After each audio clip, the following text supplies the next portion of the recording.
Isn't public safety always in one level or another making things more difficult for the law-abiding? Whether it is a matter of you have to go through a DUI checkpoint, or whether you're at the airport and you've got to go through metal detectors. I mean, I could go down a long list. I mean, isn't that what public safety is all about? At some level, that you're going to inconvenience the law-abiding citizen? If I could respond. And this is why we have a Constitution. We take it at, I think most people, they welcome the restrictions, for example, on alcohol sales. And we see with the growth in when you now go to many supermarkets, you can check yourself out. You don't even need to see the clerk. Well, we have now put into effect that you can't purchase your alcohol that way, because of course if you could just do it through the self-checkout, then kids and others would, people that we now restrict from buying alcohol because there would be no ID check, right? We also now have put these safeguards on the sale of pseudoephedrine because it's used to make speed, and we know what meth is doing to our communities.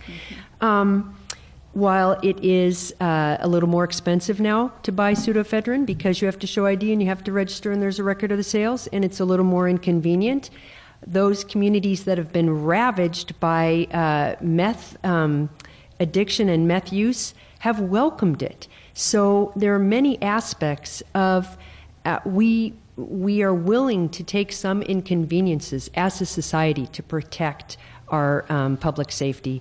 I want to go back to just this whole weapons issue, though, and President Obama reminded us in his remarks yesterday that it was Ronald Reagan who in 1994 urged Congress to support a ban on the manufacture and ownership of assault weapons.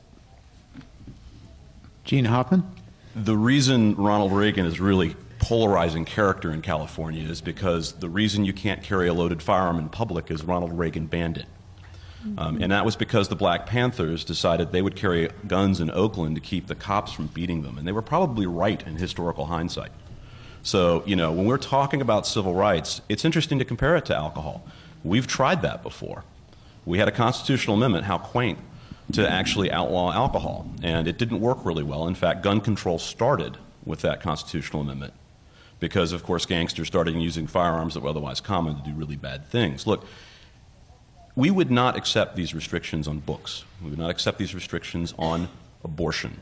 We have specifically not accepted these restrictions on birth control. So somehow the Second Amendment is lesser.